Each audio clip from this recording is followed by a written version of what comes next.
You are listening to Unified Through Chronic and Mental Illness with your hosts, Angie Roberts and Kimberly Murphy. Please be advised that some of the topics of this podcast can be triggering and sensitive in nature.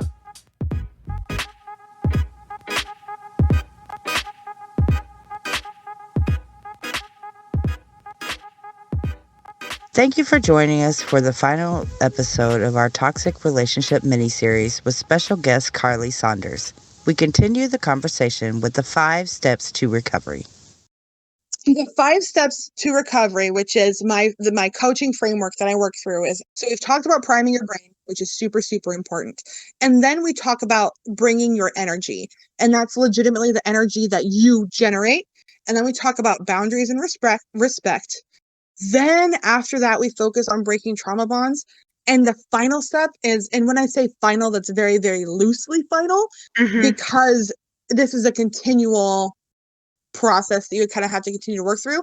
And it's just, I am worthy. And it's really honing in on, you are worthy of real love. You are worthy of being treated with respect and all of those things. That's an overarching theme throughout that I always talk about. But those, like the I am worthy, that's only really hit home. Like I don't allow like a session, like a program to end without really hitting that part hard. Your program is very interesting. It's very inspiring. Oh, thank you. Yeah, this was kind of, I only really put this framework together very recently, as embarrassed as I am to say that. And the only reason that I did is because this was a pattern that I saw. Like, this is how things naturally progressed.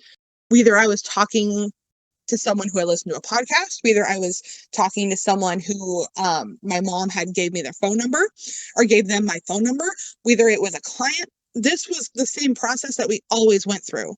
And so I was like, man, if this is the overarching theme, then we're just going to roll with this. Because if this is what's working, then we're just going to keep it that way. I think it's awesome, Karleigh. I mean, you really have, first of all, you're a really great motivational speaker. That must be, you. I don't know if that's a natural gift or something you worked on, but you're great at it. And you have a wonderful way of putting things so that people can really understand what you're talking about. Your metaphors are just amazing. And I can see that you could really help a lot of people. And so we were kind of checking you out on Instagram. Oh my goodness. And you had said something about gratitude is a really big part of your day. Yes. So can you tell us about that a little bit? Yes. And actually that works because this is part of bringing the energy, about managing and bringing your energy to a room. So gratitude is something that I struggled with for a very long time. And when I say a very long time, I'm talking like 20 years, a long time. I wanted nothing to do with it. And of course, the moment you start getting into the self-help world, which there's a toxic part of the self-help world, I'm not talking about that part, but the more the good part of the self-help world is you hear the word gratitude come up a lot.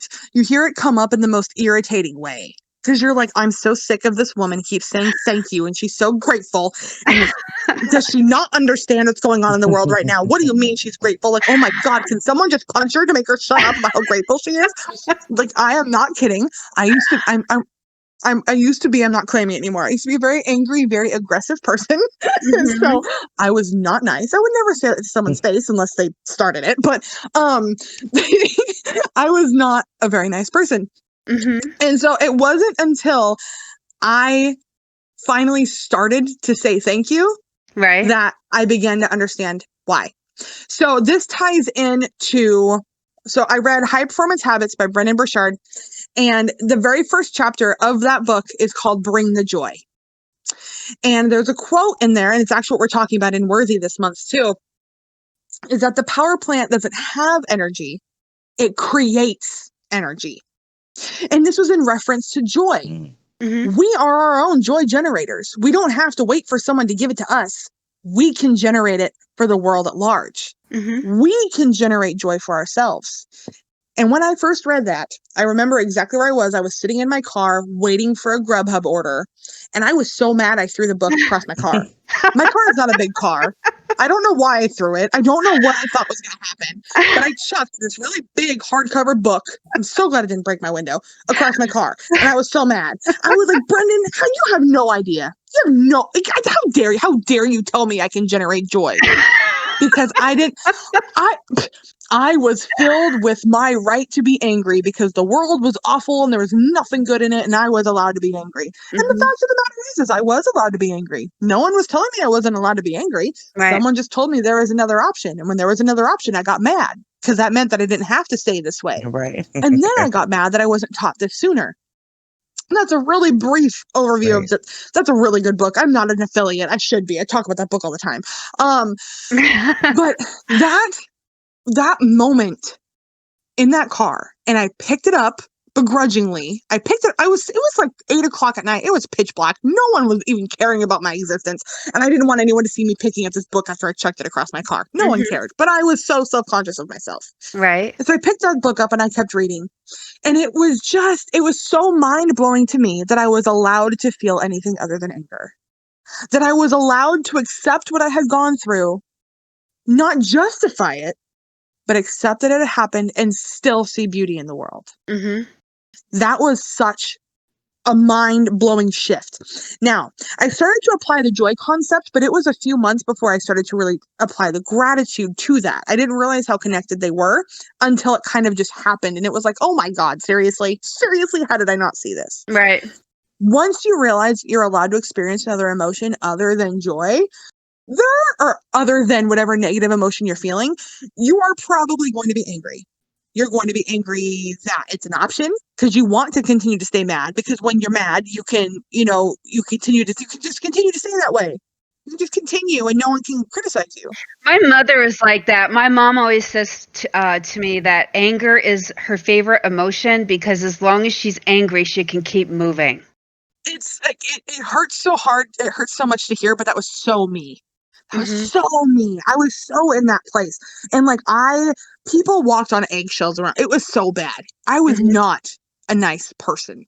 Now, whether or not I was justified in acting that way is another conversation, but I was just not a fun person to be around. And so once I understood that I was allowed to feel another emotion, and I went through all the stages of grief with this. And I got mad. I didn't understand why, but I had been angry for so long. I genuinely didn't understand that there was another option. Like, I don't say that to be dramatic. I didn't know that I was allowed to not be angry. I didn't know that happiness was something that I was allowed to have, let alone create myself. That's sad. Right? That's so heartbreaking. But I genuinely did not know. I did not even know that it was an option presented to me. And so once I found that out, I had to work through my grief. And I'm really glad that I allowed myself to really work through it. And I'm surprised that I did. But once I did, I released all of that. I didn't stop being angry entirely, but I released my grip on the anger. Anger comes and goes, but I stopped holding on to it so hard. And so I was like, okay, how can I bring joy? How can I generate joy? How can I be the power plant of joy for my son? How can I be the power plant of joy for the people around me? How can I be the power plant of joy? And this was before I even started coaching. This was on my other Instagram account. How can I continue to inspire and bring joy to these other women that are wanting to get in shape? Like, how can I do this? And I realized that it all comes through gratitude. And I had to begin to go, okay, the world can suck. It really can. It really does. But life is also beautiful. It's just like wearing those glasses. You have to choose to see it, and you have to choose not to see it. It's choice, regardless of either way. And so I began to look around me and go, okay, you know what? I don't really like my body because, it's attacking itself and it's fat and I don't like it. And I don't like my living situation and I don't really like my family. Like, what can I do? But you know what? I was so, so, so grateful for my son. And I was so, so, so grateful that even though I hadn't gotten the custody agreement yet, I was so happy that I got to see my son and that he was with me. I was so happy that he was given to me. And that's legitimately what it started with. I knew that I would do anything for that boy. And I was so grateful for that. And the only reason that I am alive right now is because of that boy. That's it. That's the only reason. Because I was so low. I was so low and I was so gone. And I genuinely, there reached a point, my depression was so bad. I didn't want to be a mom. I didn't want to be his mom. I didn't want to exist. I just wanted to be gone. But I knew that if I was gone, there was no one else who was going to understand him the way I understood him. and that by leaving, I was hurting him. And so that's what I chose to do. I woke up every day with gratitude for him and for the life that he gave me. Because I've got autoimmune issues. I shouldn't have been able to have a kid. My body should not have been able to have a kid at all. And yet he's still here. Mm-hmm. I should not be alive right now, and yet here I am. Mm-hmm. And so I began to have gratitude for my son. And in having gratitude for my son, I began to have gratitude for the fact that he was here, and because he was here, my life was still here. Mm-hmm. And then I began to have gratitude for the person who walked in, who is another reason that I'm still here. I give gratitude to that person. Because if it wasn't for that person and my son, I wouldn't have anything to be grateful for because I wouldn't be here. Mm-hmm. And so I began to go, oh my gosh. Right. And so then it was nothing simple at this point. I didn't want to say thank you for the roof over my head. I didn't want to say thank you for having food. I didn't want to say thank you for having clothes. Because again, I didn't realize that was something to be grateful for. I just thought that was, basic requirement. Right. But I didn't realize that was something that I'm allowed to be grateful for. Like right now, I am so grateful that I am able to wear a tank top because it is so hot. And if I did not have any tank tops, I can't sleep naked. I share a room with my son, so I'd have to wear like a hot shirt, and that'd be too much. And I'm so grateful for this tank top. Right. I'm so grateful. I don't know why my bra is still on, but I'm gonna be so grateful when I take it off. Like now I can see that. And yes, it's funny, but I genuinely mean that. And the only reason I got here is because I started with what they definitely were not. I don't mean bare minimum as in they weren't important, because my son is important and my life is very, very important. And the people who contributed to my life are very important. But what I mean is those were the things I had to reach. I had to reach in order to be grateful. I had to think so hard. And that's okay. Right. Finding joy in simple things is great when you can get there. It is. But even if you can't, that's okay. Mm-hmm. And that was the thing. And I don't even remember where I heard it. I don't remember what. I don't know.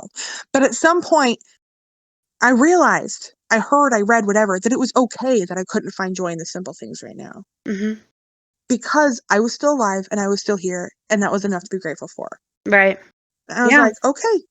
And once I let go of that guilt for not being able to find joy in the simple things, once I let go of that guilt, things started to just like light up like in a Disney movie. Mm-hmm. Like when you see that thing that stands out and it's highlighted, I was like, oh my gosh, like my cat has food to eat. I'm so grateful for the fact that I had money to buy my cat food, which also means I am so grateful for my cat because she is my baby. She is my everything. And it's like piece by piece by piece, things just started to show up. And now I've reached a point where I know when I am not being grateful. Mm-hmm. The moment my attitude starts to slip and I begin to snap at Axel and I begin to just get mean, it's because I haven't been grateful. And once I let myself go, okay, stop. And there are times that I have to go in my bathroom. The bathrooms do not have locks. And so I have to hold the door shut when my autistic child is screaming at me, trying to rip into the bathroom. Or I go into the bathroom and I hold the door shut and I'm like, okay, 5 things grateful right now. Just be grateful for 5 things right now. And I don't care if I'm grateful that I'm standing. I'm grateful that my hair is blue. I am grateful for my gauges. Whatever it is in that moment. Maybe I'm grateful for my lashes. Well, you do have fabulous hair, I have to say. Thank you. Thank you so much. Courtesy of my mama. The wonders of living with a hairstylist.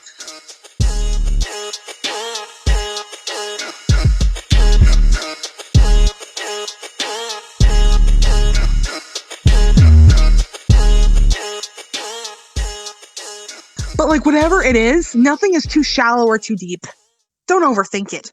Because once I get whatever gratitude I have in that moment, and sometimes I have to reach so far as to, you know what? I am so grateful for the fact that I am able to hear. I'm able to hear my child screaming. And not everyone has the ability to hear. Yeah. I don't know if anyone really would want to hear right now, but that's okay because I have the ability to hear. And so that also means that I get to hear him sing. It also means I get to hear him get excited over a video game. And those moments are so powerful. That doesn't make it easy. It doesn't really make me, want to go and deal with a screaming child who is stronger than me. But it brings me back to earth and it makes me wake up to reality and what's around me. Right. And I think a lot of that also plays into And I can't say I have met several people. I know not every single person who has experienced trauma or abuse has wanted to leave the earth. But I think I have such a respect and love for life now because I didn't want it for so long. And now that like I'm on this side of it, I'm able to be grateful for so much. And I don't want to like anyone to like compare themselves to me. Don't compare it. There's no point. Even if we went through the exact same thing, we'd react differently because our brains are different. Right. So there's no point in comparing. But I say that because once you begin to allow yourself to see the beauty in life, the more you want to live it. Even when things are hard. Like right now, my son and I share a room. It's a very small room. My office is in here. Well, I have a desk in the living room, but it's not great because I live with 1 million people. But you know what? I am able to look around and I have a TV and an Xbox and I have my stuffed Eeyore that I've had since I was 5 and I've got nerd shirts to wear and I've got 1 million hats. And you know what? There's I can be grateful. Right. Even if I don't like it, I can be grateful. I think you're talking a lot about being present, you know? A lot of people have a really hard time just being in the present moment. Yeah, being mindful can be hard. That is something that I am not going to lie. I was very arrogant about for a long time. Because once I figured out how to be present, because what happens is you get to a place and then you kind of lose respect for the journey. And you kind of begin to forget that other people aren't where you are. And so once I figured out how to be present, I kind of just assumed that everyone should and everyone would, and it would just be easy. And I completely disregarded the fact, you know, that I'd been working on this for so long. But what happens a lot of the time, the reason it's so hard to live in the present is because we're not dealing with our past. And a lot of this comes from the fact that a lot of women don't want to accept what's happened to them. Because by accepting what has happened to them, they think that's justification for it. When that's just not true. Like, I can look back on my life and go, you know what? This person and this person and this person did very terrible things. It doesn't make it okay, but they happened. And so by not accepting that past, it's like walking around with our fists wrapped so tightly around this luggage. So tight that your knuckles are white. And when your knuckles are white and you're carrying something heavy, you can't think of the world around you. You are just trying to get to wherever it is you're trying to go with this massive thing of luggage that's so heavy and you can't put it down and your hand hurts, but you're so numb to the pain now. But if you stop thinking, if you allow yourself to not be numb, you have to feel the pain, and that's uncomfortable. But by accepting that it happened and going, you know what, it happened, maybe I'm not ready to heal from it yet. Maybe I'm not ready to process it. Maybe I don't want to think about it. But saying, you know what, it happened, it's loosening your grip. Right. And the more you loosen your grip, and maybe you just take 1 or 2 things out of the bag, that's going to provide a lot of relief. And so the more relief you get by taking things out of that bag, by just accepting that they were there, you're able to just take them out and set them aside because you don't need to carry it with you because you know that it's there. So it's okay. You don't need to have the reminder because it's right there. You begin to notice the world around you more because you're not focused on this big, heavy bag. Even if it's 100-pound bag, when you start to take 10 pounds out of it, it's going to feel so much lighter. And like you said, it's making room for other things in your life. So exactly. And so once you begin to open your fist, like, and I use this example quite a bit. Imagine someone walks up to you and says, oh my gosh, I got you the perfect present. Here it is. And you're standing there with your arms crossed, your foot tapping, you scowling, your hands tucked into your armpits going, okay, I want it. You know how confused that person's going to be? And you're like, okay, just take it. It's yours. And you're standing there with your arms crossed. You won't uncross your arms. You won't stop scowling. You're like, okay, I want it. Give it to me. And they're just like, I don't, like, am I going to sit it on the floor? Like, are you going to take it? That's exactly what happens when it comes to presence. Yeah, actually, that works. Presence and presence. Right. But like, there are so many things right there, and we say we want to see them, but we can't see them until we open our hand and accept it. And so by accepting that the past is the past and it's there, you don't have to deal with it right now. There's probably going to be a little bit of a process of just acceptance that it happened and no longer denying it. But once you stop denying that, you release your brain from so much mental space. You release so much space. You have so much more energy now because your brain is no longer using its calories, right? Its caloric expenditure to focus on that thing, to continue to deny that thing. Self-hatred and denial takes a whole lot of energy, and it is so exhausting. And so when you begin to really go, okay, you know what, it happened, you don't have to work through it, just stop denying it. And you go, okay, even if it's something that you did, maybe there's something uncomfortable that you did that you're punishing yourself for because you think you're not allowed to put it down because you did it. Just accept that it happened. You can't go back. You can't change the past. Just accept it. It is what it is. Put that down and you're going to begin to see the beauty in the world. And you're going to be able to see so much more to be grateful for, which is going to keep you great, which is going to keep you present in the moment. And it's such a beautiful cycle. It's such a beautiful cycle. It's not easy, but it's so beautiful. Yeah. It's, much harder than it sounds, I'm sure. Oh, yeah. But it does sound like once it's over, it's a beautiful thing. Once you get through the storm. Yeah. You get to see the rainbows. And it's just like, and again, and I don't say that to make light of anything. I have a friend who is coming to terms with the fact that her dad did stuff to her when she was younger. And she doesn't really want to accept it. Because that's a really hard thing. The person that you love and that you played baseball with and that had done things, that's really hard to accept. It's really hard to accept. But the more she doesn't try to talk herself out of it anymore. She doesn't try to justify it. Maybe I was wrong. Maybe it didn't happen that way. That stuff doesn't come out of her mouth anymore. Instead, she says things like, you know what? It is what it is. I don't really want to talk about it right now, but oh my gosh, you should have seen the butterfly that I passed yesterday. That is the most beautiful thing. It's not dealing with it. It's not processing it, but it's no longer going to all the work to just deny. You know what I mean? A lot of people live in denial. Yeah, I think a lot of people, it's like a default. You know what I mean? It really is. And we love to make fun of it and we love to mock it and we love to make all of the villains, like in every in-law movie, right? The mom's in denial that her son's growing up or whatever. We make light of it. But all of us are in denial about something. We all are. Every single one of us. I mean, I'm in denial about stuff. I'm sure there's stuff that I haven't even thought of that I'm in denial with dealing. I think it's like a defense mechanism. It is. Really. It's your brain trying to keep you safe. It's just like how there are things, how a lot of adults grow up and they live their life and they don't realize that they were abused as kids because your brain shuts off to keep you safe because it doesn't want to deal with the traumatic event. And so when your brain is able to process it, it begins to kind of let things out. And so as you work, and so that's why a lot of the times, and I describe it like a really big pool. And imagine this pool is the most disgusting pool you've ever seen, right?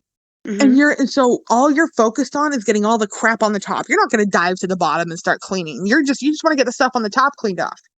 So that's what you see. And so you do all this work and you clean everything off the top of the pool.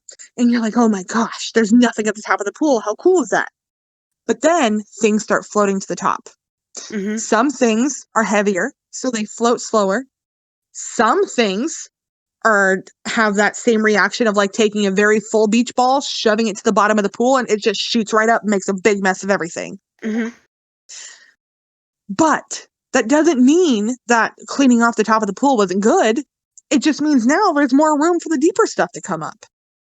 And that's where a lot of that denial comes in, because it's like, man, I just did all this work. I don't want to think about this right now. But there is a difference between I don't want to think about this and, oh, there's no way it actually happened.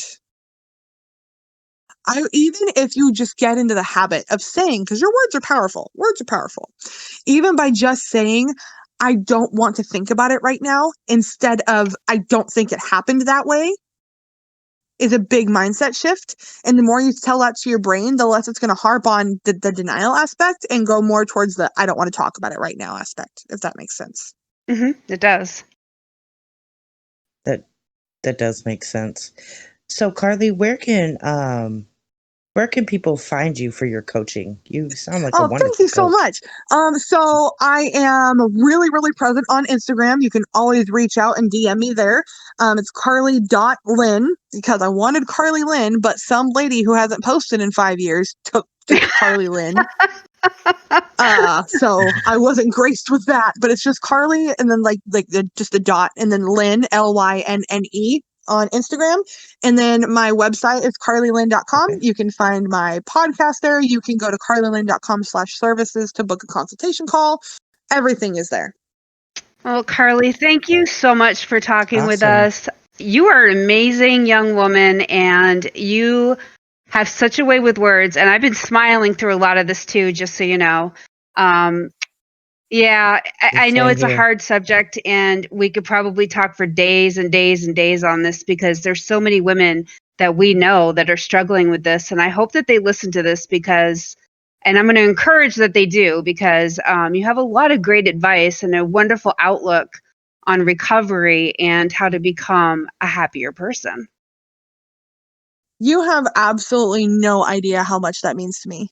Because not even 18 months ago, if you would have said that, I would have laughed in your face. Very rudely. Very, very rudely. Mm-hmm. I had no idea that it was possible to become the woman I am today. And I'm not done yet. I've still got so much more growth to go. Mm-hmm. But just hearing that and being here, it's still so surreal that I've come so far. And even talking about this stuff today, like what I've been through and where I am now, it's just so amazing. And I want other women to know that it's possible. That if I can go from being just a mean, angry human to being who I am now, then legitimately anyone can, as cheesy as that sounds.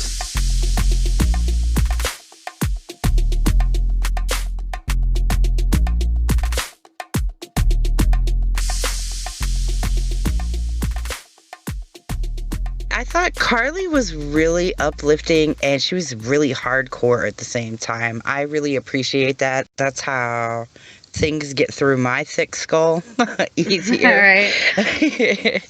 I just thought she was really amazing and she brought out so many good points. And I hope this reaches so many women that really need it. And I hope that many people sign up for her 5-day boot camp. Because, oh, yes. Yeah, because whether or not you're in a romantic relationship, I think it'd be good for pretty much anybody. We all can use those confidence skills. Yes, I've already signed up. I'm already Me too. on the list. Yeah. So, yeah, we'll be sure to let you all know how well it went and if Karleigh kicked our asses. She probably will. And speaking of that, kicking asses, we had this really great podcast with Live Paranormal, which we will be dropping that Halloween Day, which is Saturday. They have some great, great stories, and they are some pretty tough women. So you're definitely going to want to listen to that one. That was a fun podcast. Yes, it was. It really was. One thing before we go, I also liked how Karleigh brought out that mental illness, and trauma comes out in physical form. Yeah, and toxic relationships are so stressful, so that's just going to obviously make it even worse, which is just sad. I noticed that there's a lot of women who have chronic illness, at least in my chronic illness groups that I belong to, that are in toxic relationships. And I'm not sure if it's just because they're afraid to leave, but, right.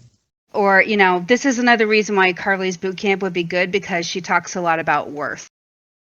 Right. Yes, I love the way she talks about confidence too. So this week's mantra is, faith is taking the first step even when you don't see the whole staircase. Martin Luther King Jr. And don't forget, we're stronger together, guys. Be well. See you next time. Unified through chronic and mental illness can be found at anchor.fm/unified.